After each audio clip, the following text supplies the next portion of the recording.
motema na ngai ezwaka kimia kofanda pene na yo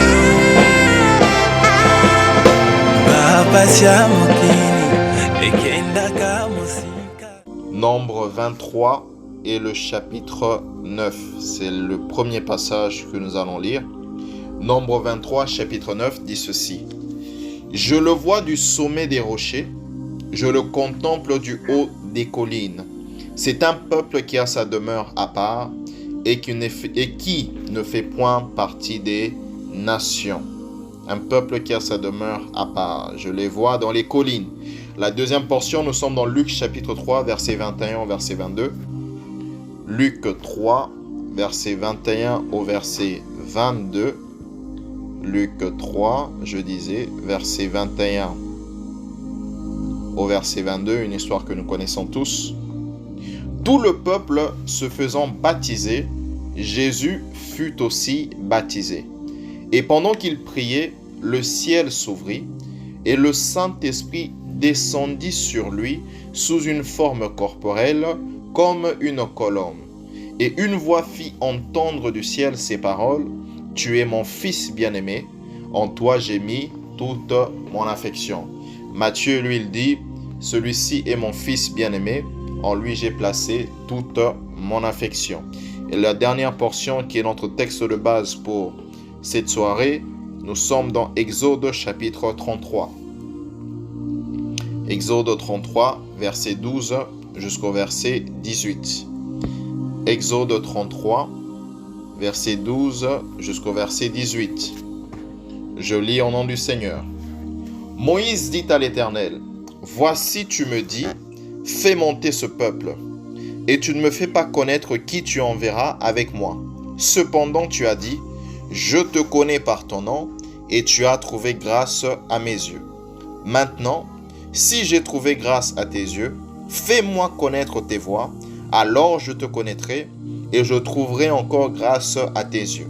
Considère que cette nation est ton peuple. » L'Éternel répondit, « Je marcherai moi-même avec toi, et je te donnerai du repos. » Moïse lui dit, soulignez bien cette partie, verset 15, « Si tu ne marches pas toi-même avec nous, ne nous fais point partir d'ici. Comment sera-t-il donc certain que j'ai trouvé grâce à tes yeux, moi et ton peuple?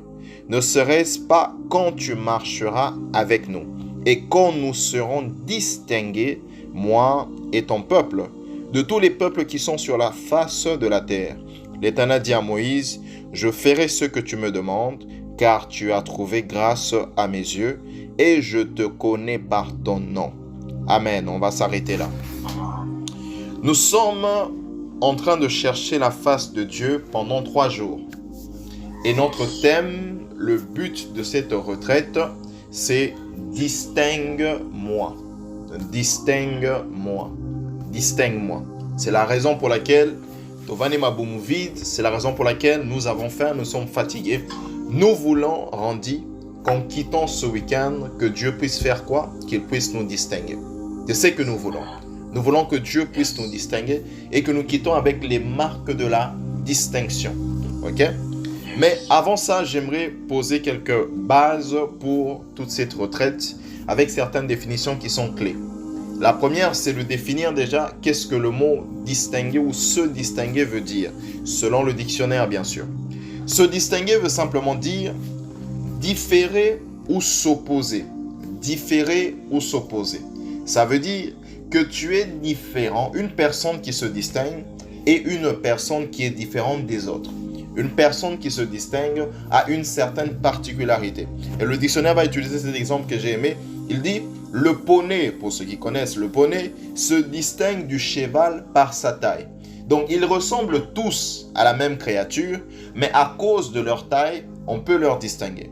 Et l'exemple que je donnais vers 12 heures, j'ai dit, quand vous prenez un pot ou un sac ou je sais pas quoi, avec un panier, par exemple, un panier c'est mieux, avec des pommes rouges et que vous avez une pomme verte, la pomme verte va se distinguer du reste. Pourquoi? Parce qu'elle est différente. Elle a certes la même nature, c'est-à-dire elle est une pomme, mais pas la même couleur. Il y a toujours un élément clé qui fera en sorte que tu sois différent du reste du groupe ou du reste du lot. La deuxième définition du dictionnaire pour se distinguer, le verbe se distinguer, c'est s'élever au-dessus des autres. Donc on sous-entend ici que la distinction est quelque chose de positif, mais on sous-entend aussi que la distinction te donne automatiquement une position de supériorité. Amen. Est-ce qu'on est là? Yes, je suis en train de poser les fondements. Donc, quand on te regarde, on voit que tu te démarques, tu te fais remarquer, mais dans le bon sens, parce qu'il est possible aussi de se distinguer dans le mauvais sens. Lorsqu'on entend distinction, on sous-entend trois choses que j'aimerais évoquer ce soir. La première chose qu'on sous-entend, c'est la particularité. Ça veut dire une personne qui se distingue ou que Dieu décide de distinguer aura une certaine particularité. Ça veut dire qu'il y aura un ou plusieurs éléments qui vont faire en sorte qu'elle soit différente du reste du lot. Du reste, il est possible que Dieu nous distingue entre nous et les païens, qu'il y ait une distinction entre nous et les païens, mais il y a encore une autre dimension où Dieu distingue même parmi ses enfants, ceux, comme la Bible dit, ceux qui le servent et ceux qui ne le servent pas. Donc il est possible de se distinguer par rapport aux païens, mais il est aussi possible de se distinguer même au milieu des enfants de Dieu. La particularité est quelque chose qu'on sous-entend. La deuxième chose que j'aimerais évoquer qu'on sous-entend lorsqu'on parle de se distinguer, c'est un régime d'exception. Ça veut dire que toi, tu es tellement particulier que tu fais partie de l'exception divine. Je ne sais pas si tu me comprends. Parce que dans toute règle rendue, il y a une règle, dans toute règle, il y a le côté général. Mais dans toute règle aussi, il y a un côté, on peut dire, ça, c'est une exception. Pour le reste, voici les principes qui doivent s'appliquer. Mais quand tu utilises cet exemple-là, c'est exceptionnel. Il y a un côté exceptionnel dedans. Donc, quand Dieu commence à distinguer un homme, surtout parmi les enfants de Dieu, il y a un régime d'exception. Ça veut dire qu'il décide de faire une chose avec toi que normalement il n'est pas censé faire. Il décide de faire une chose avec toi qu'il ne fait pas avec le reste du groupe. Pourquoi? Parce que Dieu est un Dieu d'exception et Dieu est le Dieu qui décide à qui il fait grâce. Ça va, Kétia? Je vois que tu as aussi faim, toi aussi. Régime d'exception. La troisième chose que j'aimerais évoquer, qu'on sous-entend lorsqu'on parle de se distinguer, c'est une rareté. Une rareté. Quelque chose qui n'est pas commun. Quelque chose qu'on ne retrouve pas chez tout le monde. Une rareté. Or, lorsque on commence à parler de rareté, Sifra, c'est que tu es dans une catégorie qui équivaut à ta propre personne. C'est-à-dire que tu fais partie d'une catégorie qui a ton nom. Tout le monde est dans la catégorie générale. Mais quand on dit quelque chose est rare, ça veut dire que cette catégorie-là, c'est la catégorie des Chypres. Cette catégorie, c'est la catégorie des tueurs de géants. Cette catégorie, c'est la catégorie des rois qui sont en même temps prophètes, David. Cette catégorie, c'est la catégorie des Esther, qui sont reines et qui arrivent à sauver le peuple.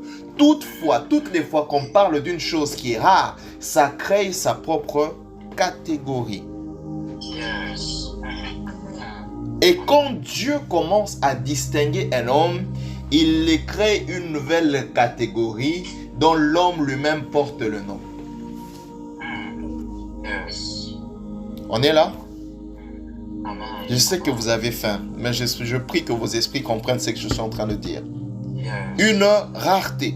Or, quand nous étudions maintenant la Bible, on constate que c'est Dieu lui-même qui décide qui il veut distinguer.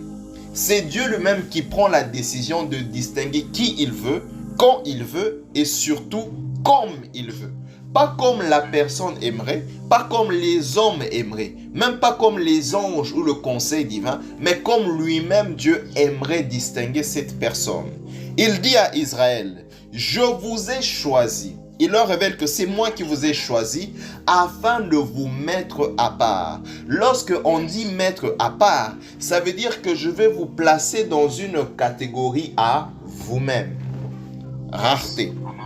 Ok? Maintenant, ce que j'aime avec Dieu Randy, c'est que la mise à part, lorsque Dieu met à part une catégorie des personnes, il les met toujours à part en fonction avec un rapprochement à sa personne. Je m'explique. Ou je reprends. Et puis je vais m'expliquer. Donc, quand Dieu dit, je veux mettre Oscarine à part, il le fait, mais tout ce qu'il est en train de faire, c'est pour que Oscarine se rapproche de lui.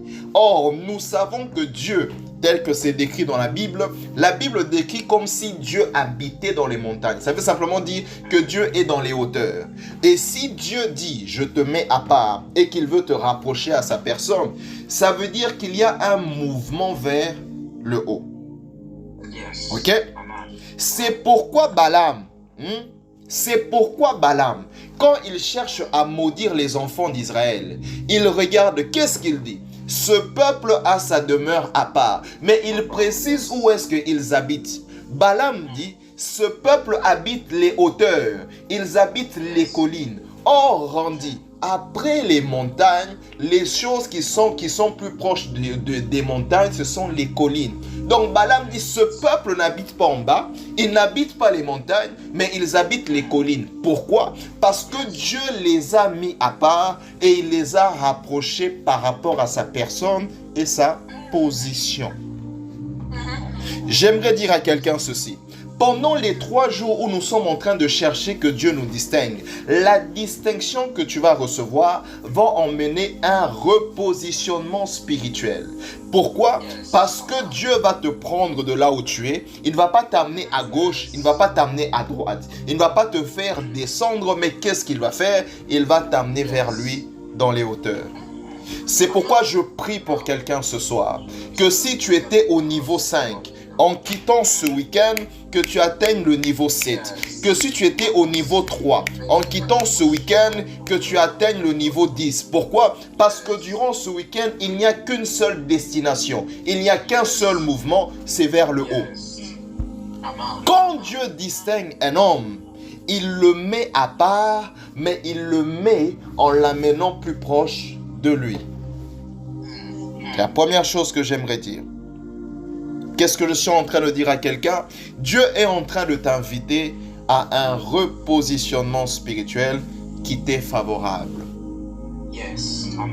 Qui t'est favorable. Or, quand Dieu met à part aussi, ça prouve qu'il t'a choisi. Quand Dieu décide de te mettre à part, ça prouve que l'élection divine, le choix de Dieu, est tombé sur toi. Dans toute une famille, Dieu envoie le prophète Samuel. Il va scanner toute la famille. Ils vont présenter tous les enfants. Dieu dit, il n'est pas ici.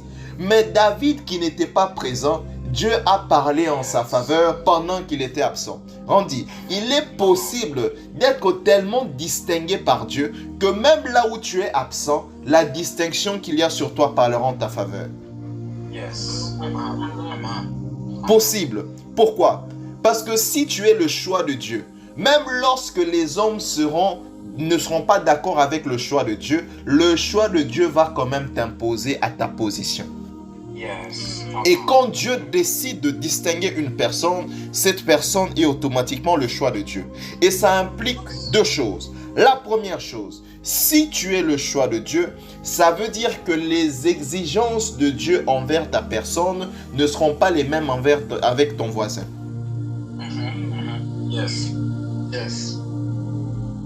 Si Dieu t'a choisi, il ne sera pas exigeant envers toi comme il est exigeant envers une autre personne. Pourquoi? Parce que tu portes sur ta vie le choix de Dieu. L'erreur que nous commettons, c'est laquelle? C'est de voir une personne à qui Dieu, entre guillemets, permet certains péchés et de se dire, ah, si Dieu lui a permis ça, si il fait ça, Dieu ne lui a pas frappé, c'est que moi aussi je peux faire. C'est une erreur. Pourquoi? Parce que nous n'avons pas les mêmes exigences, parce que nous n'avons pas le même choix sur nos vies. Peut-être que Dieu est plus exigeant envers toi parce qu'il y a le choix de Dieu sur ta destinée. Peut-être que Dieu est plus exigeant envers toi parce qu'il y a la marque de distinction dans ton ADN spirituel. Si tu es le choix de Dieu, les exigences de Dieu ne seront pas les mêmes. La deuxième chose que j'aimerais dire, si tu es le choix de Dieu, il faut savoir que le monde spirituel aussi le sait. Balaam cherche à maudire Israël.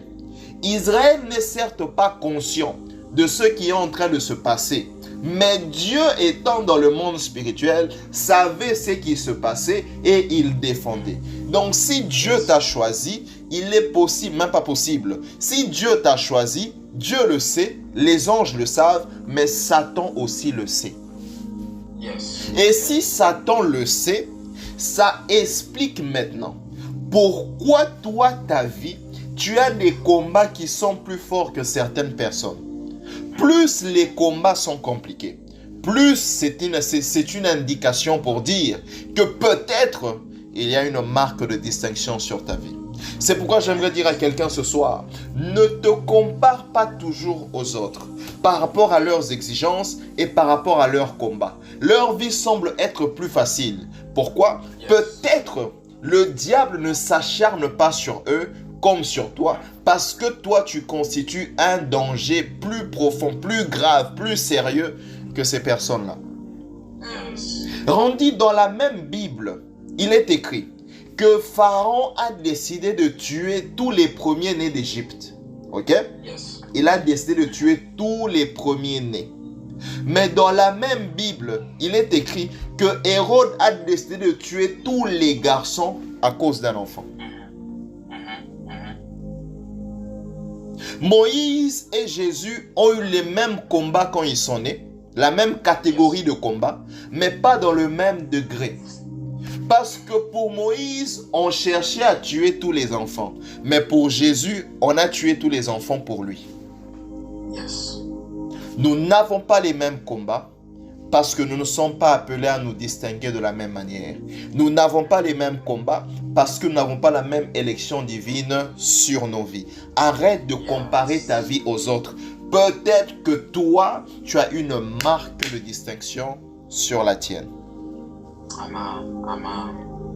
Sur la tienne. Maintenant, revenons à notre texte de base. Et ça, Kétia Moïse l'a compris. Moïse dit au Seigneur, si tu ne montes pas avec nous, ne nous fais pas quitter ce lieu. J'aimerais que ça digère encore ça. Si tu ne montes pas avec nous, ne nous fais pas quitter ce lieu. Notez bien, Moïse est conscient qu'ils sont dans le désert. Moïse est conscient qu'ils n'ont pas de nourriture au désert. Moïse est conscient qu'il n'y a pas de nourriture, il n'y a pas d'eau.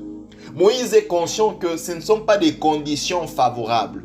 Mais il prend le risque de dire, si toi Dieu, tu ne montes pas avec nous, ne nous fais pas quitter ce lieu. Ensuite, il va préciser, là je suis en train de paraphraser. Pourquoi? Parce que Moïse comprend que si nous quittons ce lieu sans Dieu, nous allons ressembler à tous les autres peuples. Il comprend que si nous quittons ce lieu sans Dieu, nous perdons la marque de distinction.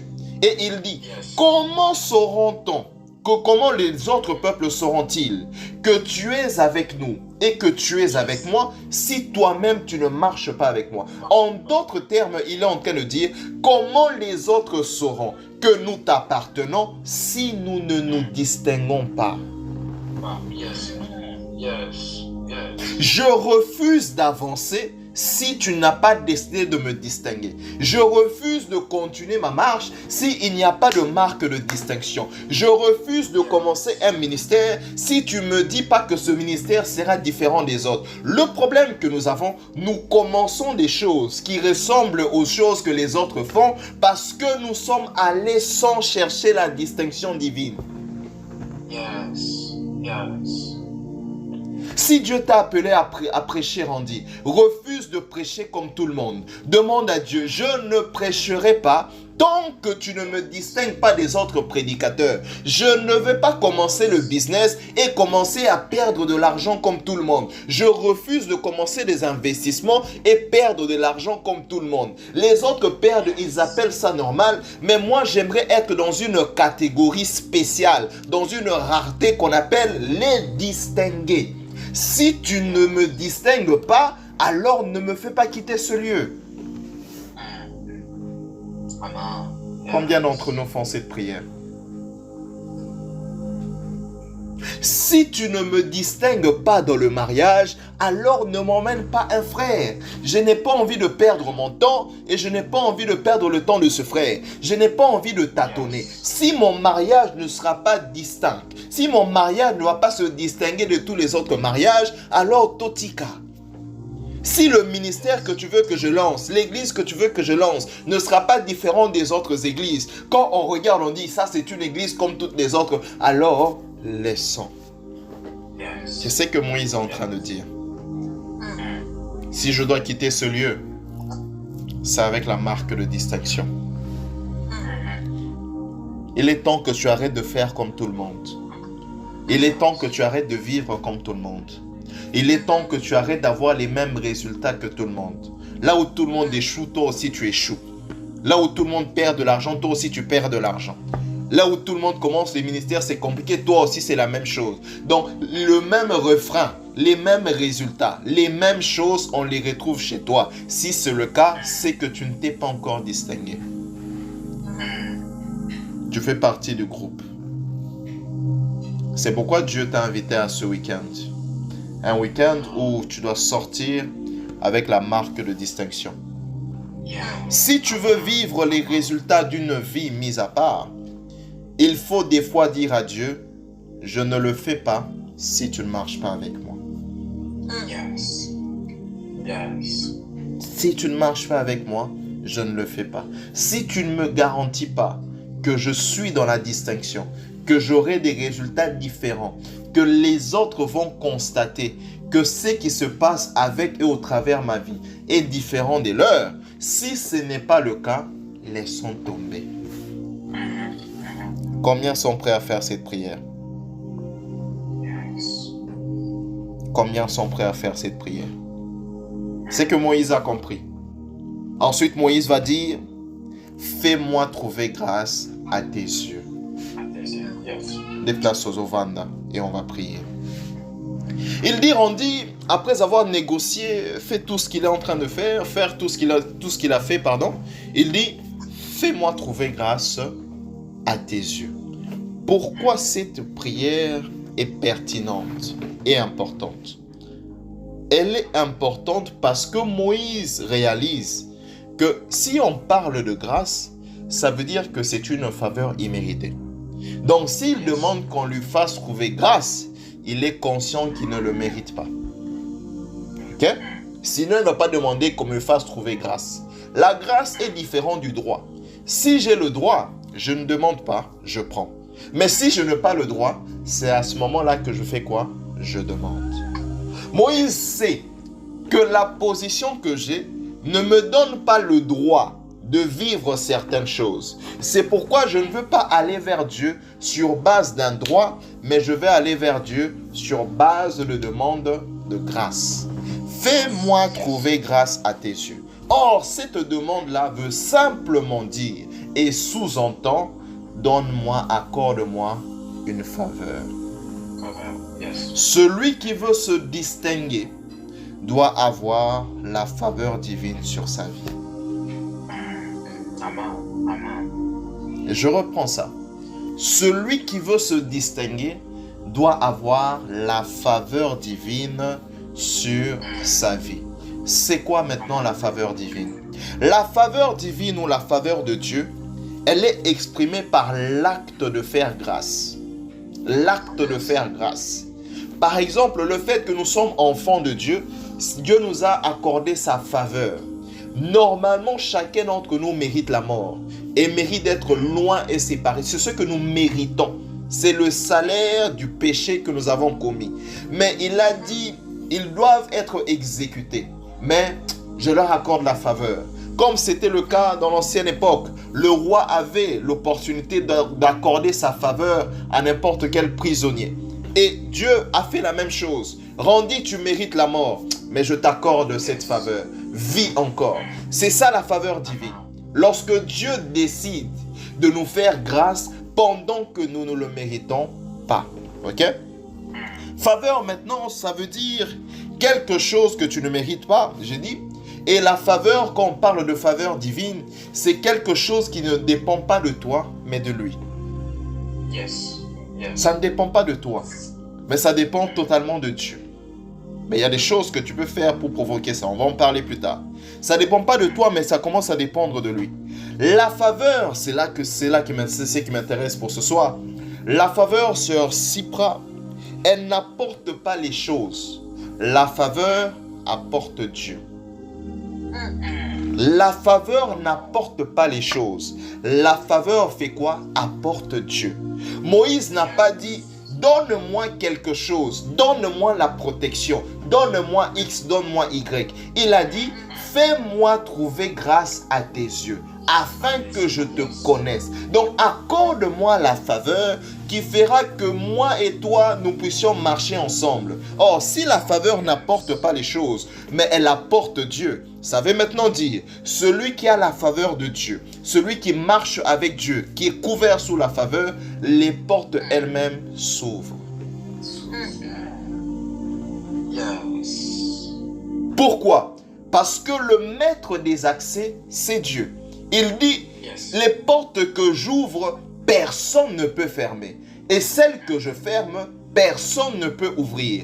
Quand la faveur divine est sur toi, ce n'est pas toi qui vas chercher les choses, c'est les choses qui commencent à te chercher. Quand la faveur est sur toi, on peut t'oublier à la réunion où on doit élire, on doit choisir le roi. Mais la faveur va aller te chercher dans la forêt et dire oublie le bétail, viens ici parce qu'il y a une réunion qui te concerne. Quand la faveur divine est sur toi, tu peux ou ne pas participer à la réunion, mais on va citer ton nom et on va te placer là-bas au nom de Jésus. C'est ça la faveur divine. La faveur divine est semblable à une personne qui entre dans une boutique et il est en train de chercher les choses. Ensuite, il voit une porte. Il cherche à passer par cette porte. C'est marqué Staff Only. Seulement ceux qui travaillent ici passent par cette porte. Mais parce qu'il a la faveur divine avec lui, ça veut dire qu'il a une carte qui lui donne accès pas seulement à la porte, mais à tout le building. La faveur te donne accès à tout le building, pas seulement la porte. C'est pourquoi une personne qui a la faveur divine sur sa vie, Ketia, elle peut avoir la faveur. La faveur se manifeste dans le mariage. La faveur se manifeste dans les affaires. La faveur se manifeste dans la qualité des relations. La faveur se manifeste dans les investissements. La faveur se manifeste dans la capacité ou la rapidité avec laquelle Dieu exauce ses prières. Et on commence à se dire, mais qu'est-ce qui fait que toi tu es différente? C'est simple, la faveur divine. Cette porte-là, tu ne peux pas passer par là. Mais à cause de la faveur, tu entres.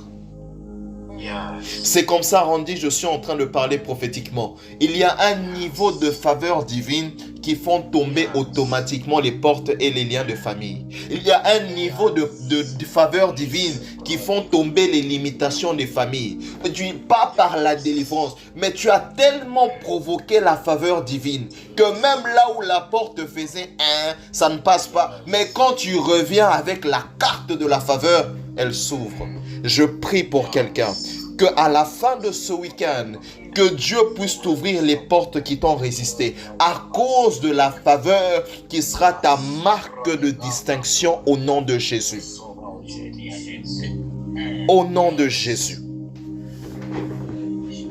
La faveur emmène Dieu et Dieu ouvre les portes pour toi. La grâce, quand Moïse dit « Fais-moi trouver grâce à tes yeux », la grâce, ce n'est pas les choses que j'ai. La grâce, c'est la personne qui m'accompagne. Le problème, ce n'est pas ce que j'ai ou je n'ai pas. Le problème, c'est qui est celui qui t'accompagne. Parce que si tu entres dans cette boutique et tu cherches à passer par cette porte, c'est marqué Staff Only. Les membres du staff vont te dire, hey, toi tu ne travailles pas ici. Mais si le chef vient et dit, faites-la quand même passer, ils ne vont plus rien dire. On dit, est-ce que tu sais qu'il y a une certaine qualité de bénédiction, des choses que nous devons vivre avec Dieu, que Dieu a réservé à ses enfants, mais est-ce que tu sais que certaines choses, ce ne sont pas les démons qui nous résistent, ce sont les anges. Mais tu n'es pas encore prêt à vivre ça. Tu ne peux pas passer par cette porte. C'est comme ça quand il y a un shift dans la vie spirituelle d'un homme, il peut aussi avoir un shift d'ange par rapport aux portes qui doivent maintenant s'ouvrir à sa vie. J'ai dit ça et je n'ai rien dit d'autre.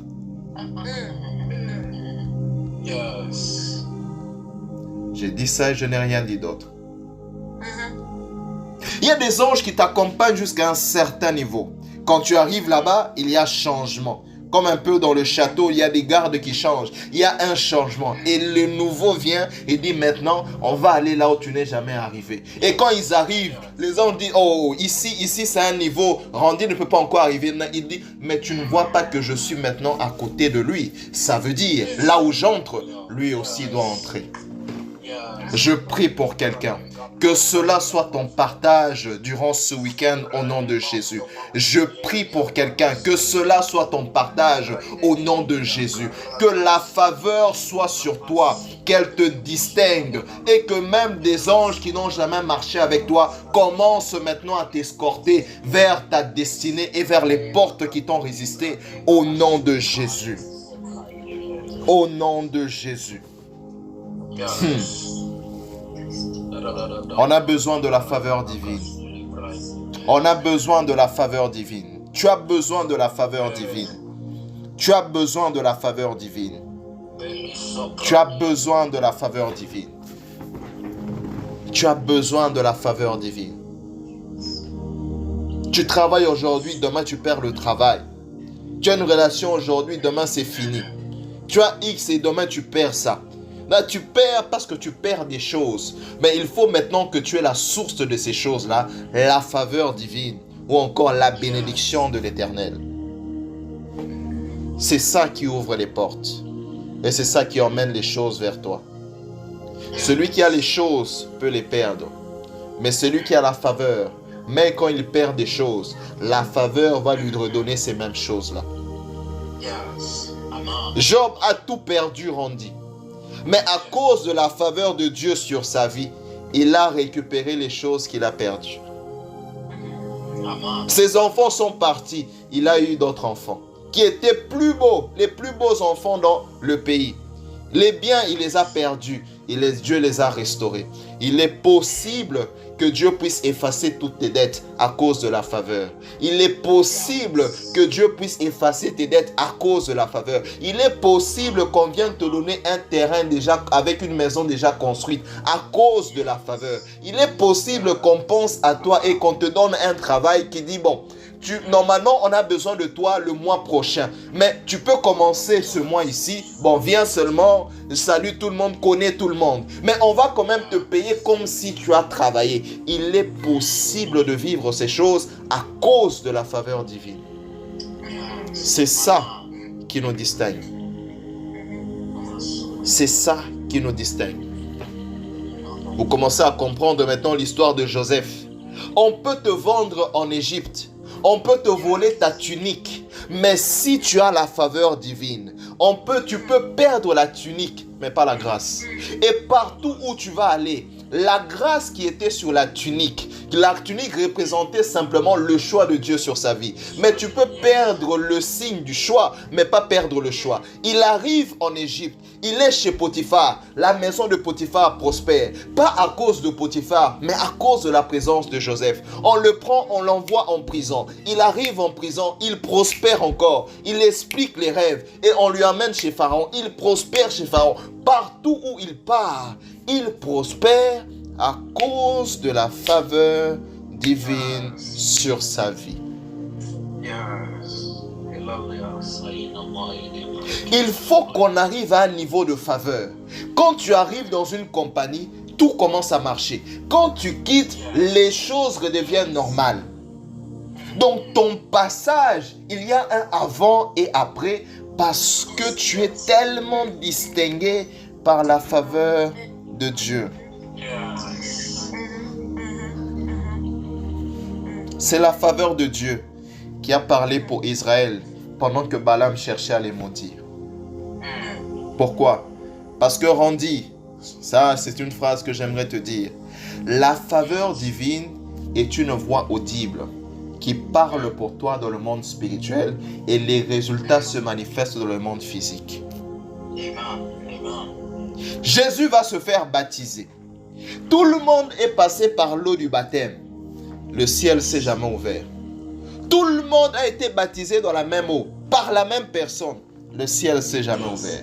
Mais le jour que le Seigneur Jésus arrive et il se fait baptiser, la Bible dit le ciel s'est ouvert. Il ne s'est pas simplement ouvert. Le ciel a parlé. Le ciel a dit, celui-ci est mon fils bien-aimé. Je suis en train de prier pour quelqu'un. Quand la faveur divine est sur toi, la voix du ciel parlera en ta faveur dans le monde spirituel. Le ciel va commencer à parler pour toi. Celle-ci est ma fille bien-aimée. Laissez-la passer par cette porte. Celui-ci est mon fils bien-aimé. Il a droit d'expérimenter ces choses. Je sais que la famille l'a disqualifié. Je sais que les lois de la famille ont programmé qu'il ne vive pas ça. Mais celle-ci est quand même ma fille bien-aimée. Et lorsque le ciel parle, tout s'aligne. Tout s'aligne. Parce que la faveur a une voix. Elle est audible dans le monde spirituel. Tu peux ne pas l'entendre, mais je peux te garantir que dans le monde spirituel, ils entendent la voix de la faveur. Si j'ai trouvé grâce à tes yeux, si j'ai trouvé grâce à tes yeux, distingue-moi, mais en trouvant grâce à tes yeux. Je suis en train de dire à quelqu'un, un élément qui va nous distinguer du reste, même des enfants de Dieu, c'est la faveur divine sur nos vies. Tu as besoin de la faveur divine dans ta famille. Tu as besoin de la faveur divine pour tes enfants, pour ton mariage, pour tes affaires, pour tes finances, pour la manière même dont tu sers Dieu. Tu as besoin de la faveur divine. On peut aligner 10 prédicateurs, on aligne 10 modératrices, on aligne 10 chantres. Mais quand toi tu passes, on sent qu'il y a une différence. On sent que tu fais partie d'une catégorie différente. Pourquoi? Pas seulement à cause de l'onction, mais à cause de la faveur. C'est pourquoi j'aimerais que nous puissions prier. C'est par là que nous allons nous arrêter. J'aimerais t'inviter à la prière.